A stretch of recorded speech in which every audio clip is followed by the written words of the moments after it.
ये देखिए मैं आपके लिए क्या लाया हूँ। नरमीन ये मैंने साथ एक बात मैं क्लियर कर दूं, तुम्हारे अब्बा की दूसरी शादी है। आपके लिए खास तौर पे बनाया है।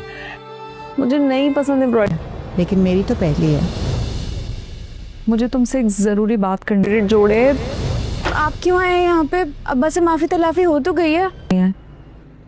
मैं निहाल से मिलना चाहती हूँ। आप ही को तो नहीं छोड़ सकता हूँ।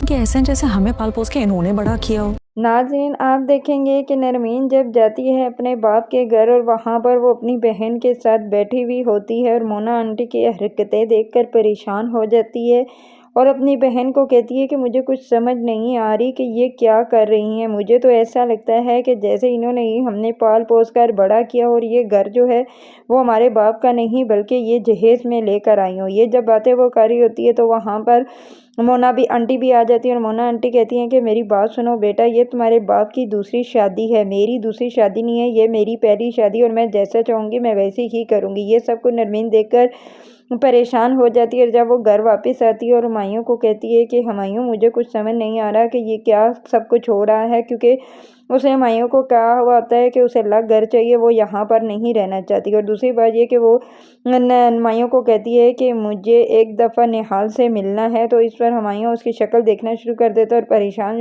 हो जाता है कि नरमीन उससे क्यों मिलना चाहती है। इधर आप देखेंगे कि निहाल तो माहिन के पीछे हाथ धोकर पड़ा हुआ है और जब माहिन से मिलने के लिए वो जाता है तो माहिन उसे कहती है कि अब तुम यहाँ पर क्यों आए हो निहाल, जबकि मेरे बाप ने तुम्हें माफ़ कर दिया, अब तुम्हें इधर आना बनता नहीं है। इस पर आगे से निहाल कहता है उन्होंने माफ़ कर दिया लेकिन मैं तो तुम्हारे लिए आता हूँ, मैं तुमसे बहुत ही मोहब्बत करता हूँ, मैं तुम्हारे बगैर नहीं रह सकता, इसीलिए अब मैं तुमसे शादी करना चाहता हूँ। आगे माहिन खामोश हो जाती है लेकिन उसे कुछ जवाब नहीं देती और कहती है कि कैसी बातें कर रहे हो निहाल।